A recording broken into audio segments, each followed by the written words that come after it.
All right, welcome to the Exit Cross Mall cyclocross course preview, also known as Silver Mirror, which translates to Silver Lake.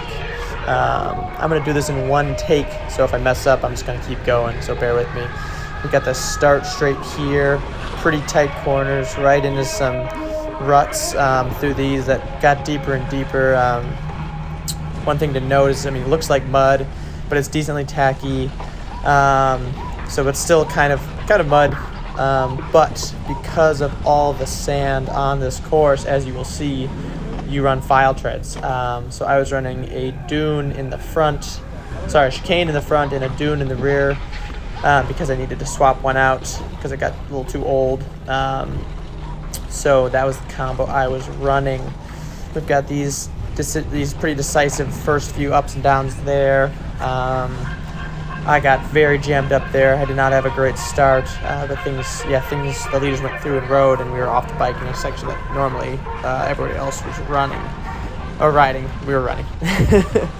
Next up, a couple more straightaways here, a couple short turns as we start to approach the first sand section. The farther into the race I got, the more I identified the rhythm. There's a pretty deep rut there. And that rhythm, basically was how you metered your effort, and you need to be able to hit the sand sections really hard. So if you went full gas on the straightaways to make passes here, you'd enter the sand pretty gassed and struggle and start to make mistakes. Before we get into the more interesting parts here, I was running 17 in the front, 18 in the rear, which is basically pretty similar to what I've run for some mud races. And basically the more volume and float you have through the sand by running kind of a lower pressure to help you get more traction, the better off you are. So here we jump into the first sand section. I completely missed the rut on the inside of that lap. And this is a little bit downhill, it's hard to tell, into the kind of beach section right around the lake. We're all just going to go by, hit one on the right, which I never used because it was high speed. This section in the race was fully out of the saddle, trying to make sure you were on the wheel of whoever you were with. And because it was such a fast riding pit, you did not want to pit here unless you had to. The other side, as you'll see, is a running pit. For 99% of people, I think, in race, almost nobody made it very far through. If you watch the live stream on GCN or Eurosport or whatever, Wout was just flying through there running. So this section was super deep. You came in full gas, had to put the power down on TV. Those front guys basically did slow down, but I assure you it was very hard, and I personally messed that up more and more as the race went on, and had to come off the bike once or twice there, which then you have a straightaway at 20 miles an hour to 25 miles an hour full sprint. So if you're off the bike, then from basically a dead stop, you lose a lot of time. That said, we're dropping into this next pretty technical section. So the way this all slowed up, you're able to close gaps by riding this well. So we can have this first two ups and downs here, dropping in, hitting the ruts, making sure you nail that center line. I got a little outside on that one. But really wanted to make sure you stay in the center there so you can ride up and out of this. And into the next one. Again, hit the rut. Basically a mixture of sand and dirt here. There's some stumps and stuff here. Then this next section is really decisive. I gave that guy some space and then dropped in again. This is where Wout basically won the race. Mathieu only rode it, twice in the race, whereas Wout rode it maybe half a dozen times, and that's really where Wout got his gap. I don't think I rode it at all in the race. It took so much strength to do that, and you had to be so technically savvy that I think I rode it twice in pre-ride but never got it in the race. So then from there we head back towards pit 2. These ruts are deceiving, so because we're running low pressure, there's these ruts that basically go into curbs, and then there's other stuff going on there as well. But basically, you're trying to make sure you don't pinch flat in a deep rut into a kind of an edge of a curb there. But again, in the first few laps, I found I was drilling it here to try and make up some spots.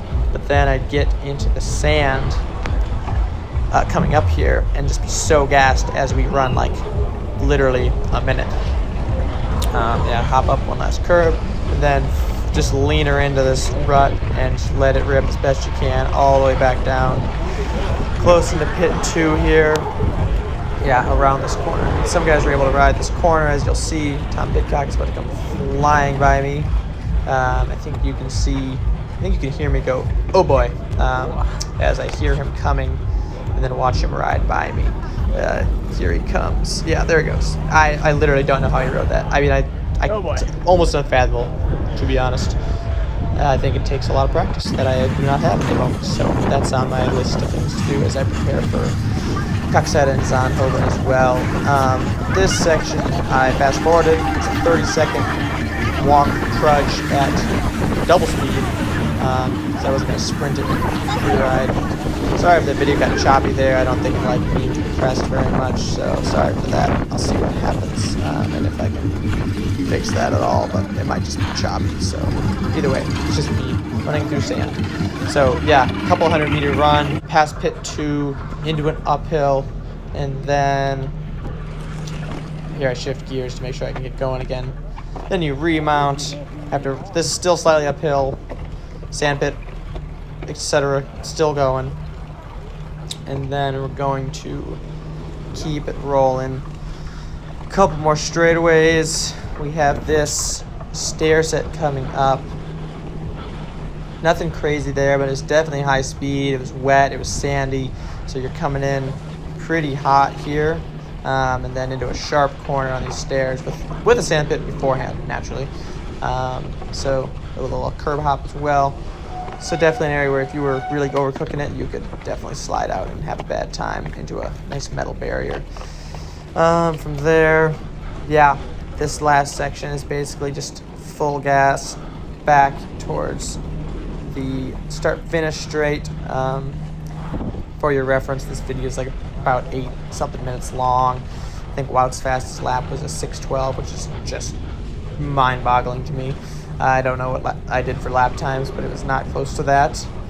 But a couple more little ruts here. Just committing to those. I think my video timed out, so I started a new clip. These women are heading to the start, and I'm gonna roll out onto the start-finish here, and just that is more or less the full lap here at Silvermere. It was a really fun course. The ambiance was crazy to be racing fully in the dark under the lights with a massive crowd in a famous sand race. It was pretty exceptional. Definitely not my best race results-wise, that's for sure. First race in Europe was definitely kicking the pants, and I have really only done one sand race ever, Zandhoven in 2016. So I have a lot to practice, that's for sure. And this last clip is me washing my bike, because I thought you all might get a kick out of what a massive European bike wash setup looks like. Normally my mechanics do it, but I wanted to do it to help them out. All right, catch you in the next one.